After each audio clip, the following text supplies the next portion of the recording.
अस्सलाम वालेकुम नाज़रीन। आज हम मदीना शरीफ से मक्का शरीफ के लिए रवाना हो रहे हैं। आज ये मेरा पहला उम्रा है। इसके लिए मैं बहुत ज़्यादा खुश हूँ और बहुत ज़्यादा एक्साइटेड हूँ। और ये बस जो है ये सिर्फ़ हाजियों के लिए है और इसमें सारे हाजी हैं जो कि मक्के के लिए रवाना हो रहे हैं। सब सारे लोग एक साथ उम्रा करने वाले हैं।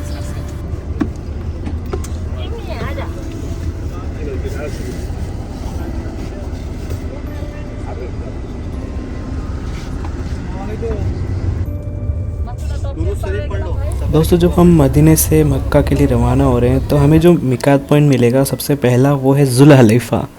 ज़ुल्हलैफ़ा की मस्जिद है और यहाँ हम अपना इहराम बांधेंगे, 2 रकात नमाज़ अदा करेंगे। लेकिन जैसे ही ज़ुल्हलैफ़ा हम पहुँचने वाले हों, हमें उससे पहले नियत करनी है, उम्रा की नियत करनी है और दुआ मांगनी है। और जैसे ही आप इहराम बांध लें और आप यहाँ से रवाना हो, तब आपको तलबिया पढ़ना है, यानी कि लब्बैक अल्लाहुम्मा लब्बैक लब्बैक ला शरीका लब्बैक इन्नल हम्दा वन निअमता लक वल मुल्क ला शरीका लक।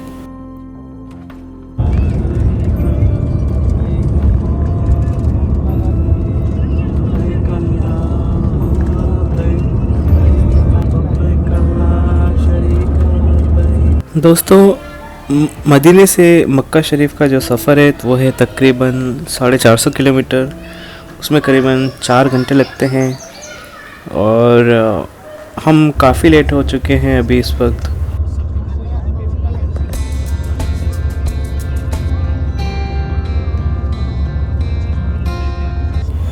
पूरे सफ़र में हमें सिर्फ ये यहाँ एक टोल ही दिखाई दिया है अभी तक, बाकी बीच में कहीं और टोल नहीं है।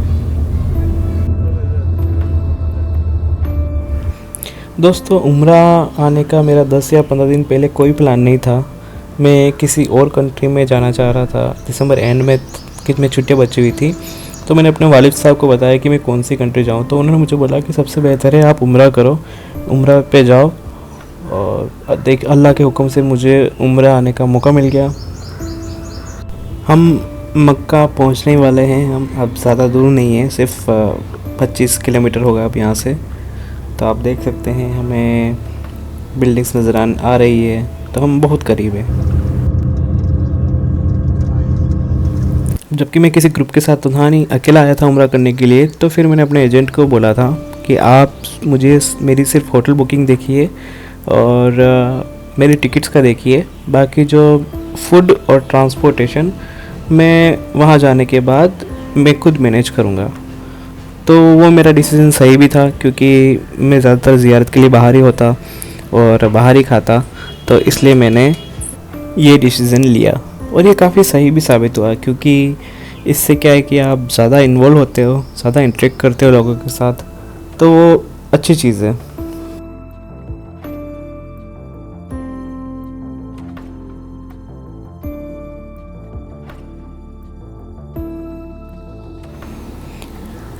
दोस्तों, ये है मस्जिद आयशा। आप अपना सेकेंड उम्रा यहाँ से परफॉर्म कर सकते हैं। ये एक मिकात पॉइंट है और आयशा रदिल्लाहु ताला अन्हो ने यहीं से उम्रा परफॉर्म किया था।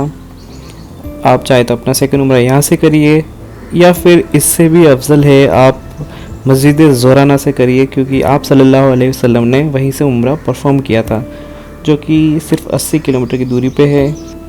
आप यहाँ आएंगे तो केब के आपके लगभग 10 रियाल लगेंगे और वहाँ जाएंगे तो 20 रियाल लगेंगे, सिर्फ इतना ही फ़र्क है।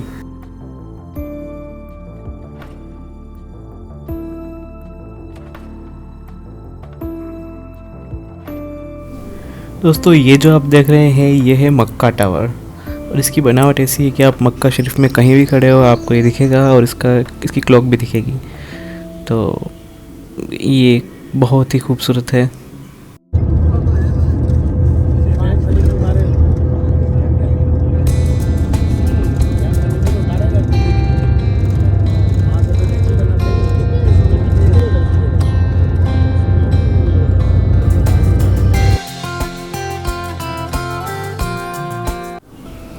अब हम अपनी होटल के बिल्कुल नज़दीक आ चुके हैं और यहाँ पे देखिए आप, काफ़ी सारी शॉप्स भी हैं जो कि खुली हुई है लेट नाइट तक। और हम अपना लगेज होटल में रखेंगे और फिर हम चलेंगे मस्जिदुल हरम अपना उम्रा पूरा करने के लिए।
दोस्तों कुछ देर होटल में ठहरने के बाद हमने अपना सारा सामान वगैरह वहाँ पे रख दिया और अब हम होटल की ही बस से रवाना हो गए हैं हरम शरीफ की तरफ।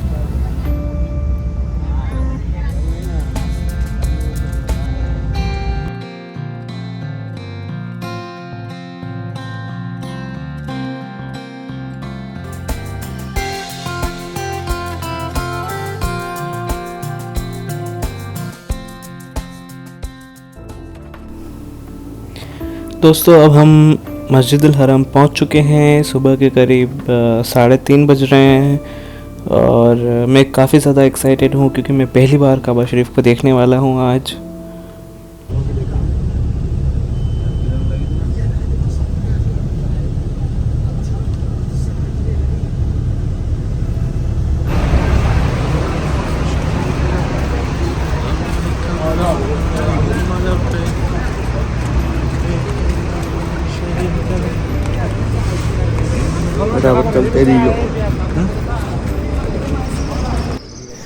दोस्तों जो मेरा पहला उम्रा है उसमें मैंने कोई भी काबा शरीफ के आसपास का वीडियो शूट नहीं किया था और ये जो शूट आप देख रहे हैं ये मेरे जो दूसरा उम्रा है उसका है। जब आप मस्जिदुल हरम में दाखिल हों और बिल्कुल काबा शरीफ के नज़दीक आने वाला हों तो आप अपनी नज़र नीचे रखिए और बिल्कुल सिंसियरिटी के साथ अपनी नज़र धीरे से ऊपर करिए और दुआ करिए और दुरूद शरीफ पढ़िए। आपको जो तवाफ़ शुरू करना होता है वो आपको हजर अस्वद से शुरू करना होता है क्योंकि भीड़ की वजह से आप नज़दीक नहीं जा सकते हैं। तो आप बिल्कुल उसके पैरेलल में एक ग्रीन कलर की लाइट होती है, वहाँ से आप शुरू कर सकते हैं। तवाफ़ करने के बाद आपको यहाँ 2 रकात नमाज़ पढ़नी है और खूब दुआ मांगनी है। उसके बाद आपको ज़मज़म का पानी पीना है।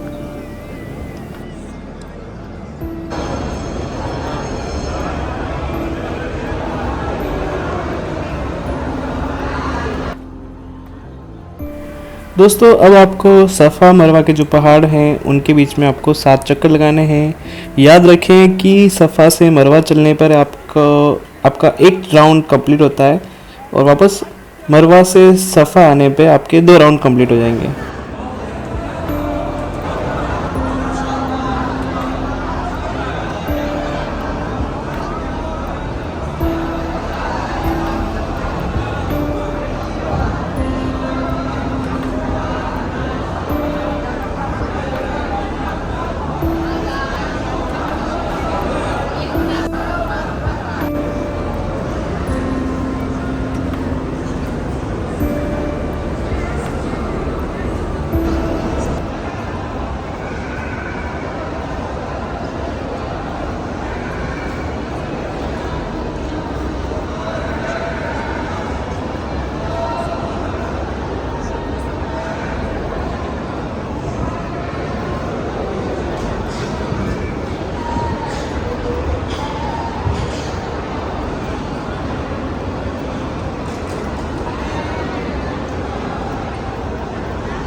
आखिर में आपको अपने बालों को हल्क यानी कि शेव करना है, या फिर आप तकसीर भी कर सकते हैं यानी कि अपने बालों को छोटा कर सकते हैं।